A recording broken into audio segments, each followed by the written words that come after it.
Hi there YouTube, XtremeTrainz here.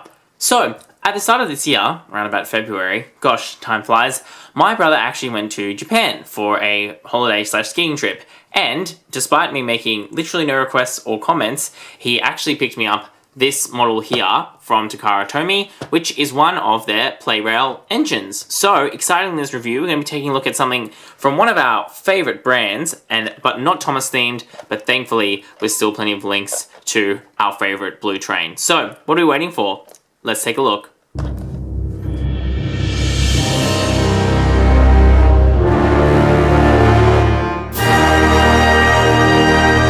So, the first thing I want to do is take a look at this packaging. You can see there's obviously a lot of Japanese text. It's very reminiscent of the same way the Tomix engines are packaged, and also the similar style to the Bandai, the Diapet.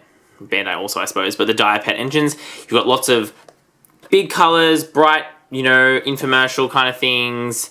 A little bit of English mixed in there, like light gimmick, but not a heap.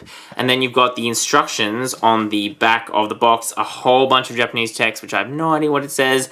But excitingly, we've got some instructions in here. And now we're going to crack them open and take a look. So, inside the box, we get a little thing of this, which I think talks about spare parts. And don't put the train in your hair, I think. But that's it in terms of instructions. So, all the instructions are included on the side of the box. What's interesting is you can just see the really premium packaging. These guys really care about their products, and they want you to know about it. So, we're gonna do a bit of a live unboxing here. You can see they've wrapped it in plastic. Rest in peace of the planet. But it does protect your toy. And you can see, despite appearances, it is actually 3 separate pieces in the box. And you've even got little bits of foam block, which are meant to, protect the engine. So they really go all out when they want with these models. So now you can see you get the full 3 parts of the train. So let's start from the front. As you can see, you get the driving portion of the train. Obviously, in real life, these are the same, but for the purpose of this toy, they're not. You can see you've got the classic freewheeling technology that you still get on the TOMY toys, with the old style small traction tires underneath the frame. You can see there we've got the underneath of this. I'm obviously going to open it up, put some batteries in it in a moment, but let's just appreciate the detailing. You can see you've got some lights here, which is my understanding, they actually switch on.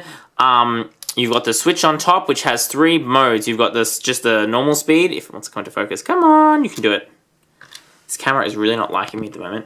There we go. You can see it's got off, we've got on, which is in the middle here, and then high, which I assume is the high speed. Similar to the Supersonic or the Streamlined Thomas had the high speed. You can see you've got quite a lot of nice details, including details in here, which, considering you're really going to operate this all coupled together, aren't super important. Nice details on the top, details around the side. You've also got there's a lot of weight in this wagon, and there's no batteries in this yet, which is something you don't see on the modern Trackmaster engines. This really feels like a premium quality toy, and like you could throw this around and nothing's gonna break. That's that feeling I get when I hold this.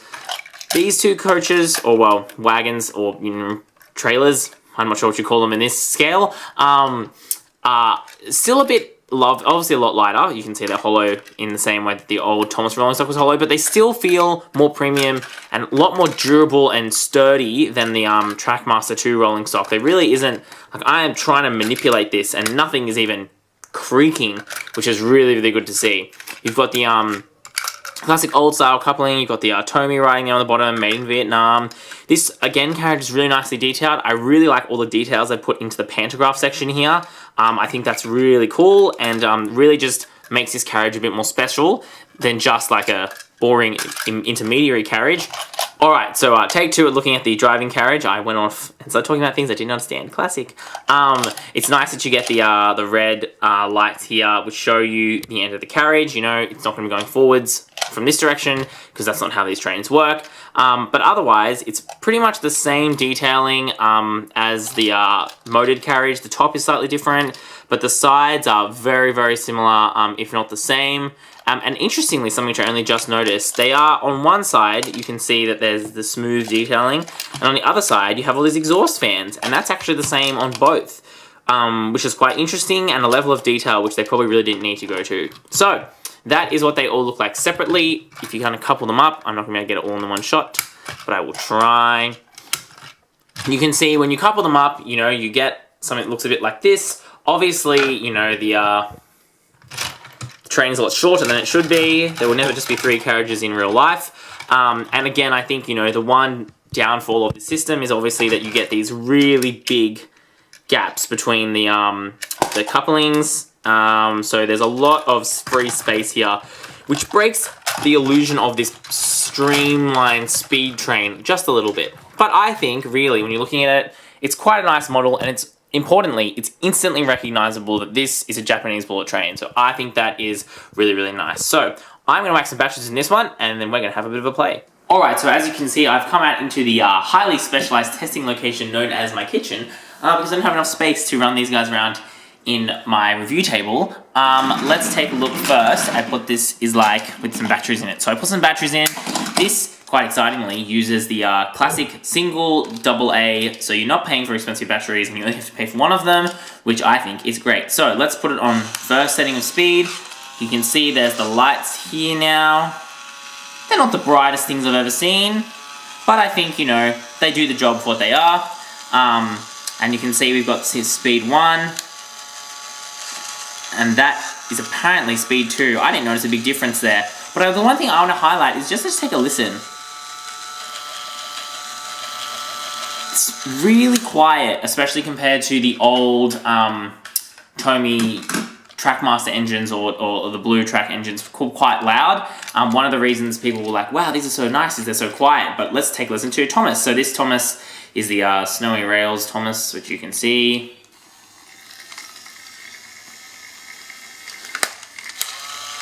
So while it's a little bit louder, I don't think it's a huge amount different, and it's certainly quieter than the old generation engines were. So I'm just going to put Thomas out of here for a second.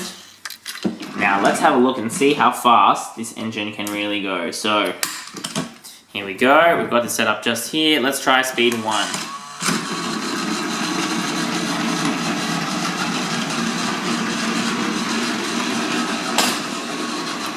Maybe it's going to come back. So, you know, a reasonable speed, I think. Now, let's try that second speed jump.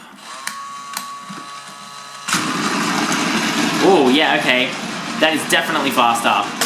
That is, like, impressive. Wow, okay, so I didn't think it was going faster, but maybe that's because I couldn't see any pistons spinning. That second speed mode is fast. I would love to have been able to show you some on the Trackmaster 2 tracks, but as we know, the TOMY system with this means that they have problems on the Trackmaster track, so we want to do that. So, now, the question you've all been waiting for. When is Thomas going to come on? So I've got here this Trackmaster 2. Both engines have been fitted with fresh batteries.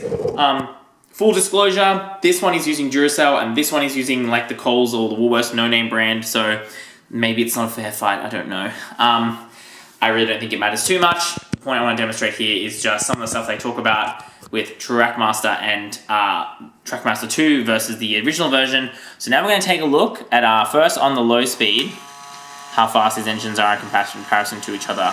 Pull them off camera just a little bit so we can appreciate them going past a bit more. So we can see right now that Thomas, even against the low speed version of this train, is slower straight away. Which means I think a very clear answer for all of us in terms of if you try the high speed version of this train, or high speed mode, if you want to call it that, against the Trackmaster 2. Let's give him a crack. Are you ready? I'm ready. I was born ready. Alright, here we go. Yeah, see you later. Into the future!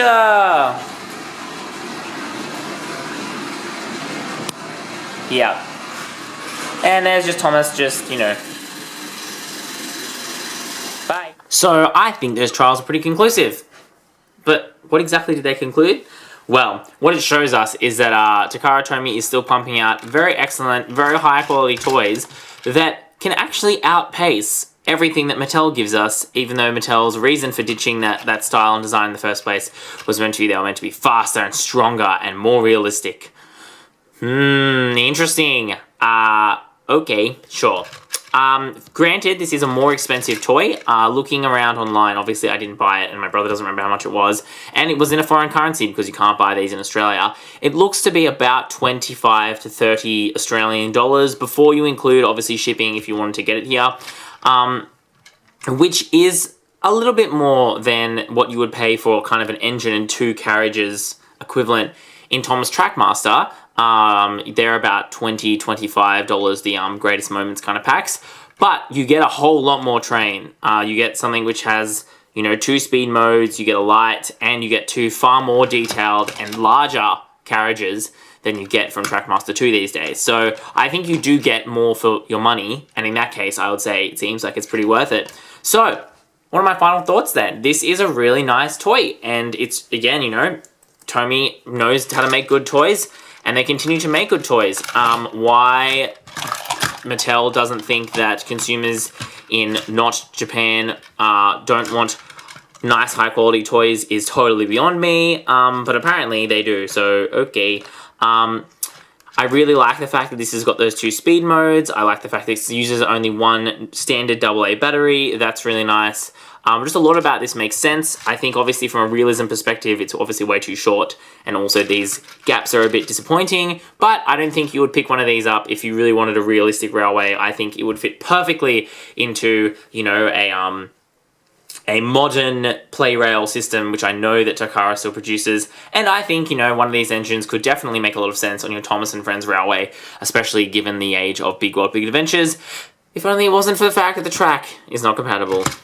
Sad. So, they're my thoughts on this. I hope you like this bit different style review, still train related, but not everything Thomas. I know it's a shocking word to say, but maybe we can like more than one thing. Anyway, let me know your thoughts. I'm really excited to hear about them, and if you know what I'm talking about, this is video number 3, so you should definitely do what you gotta do, you know? Otherwise, thanks for watching. As always, that's what we've got time for. This is XtremeTrainz.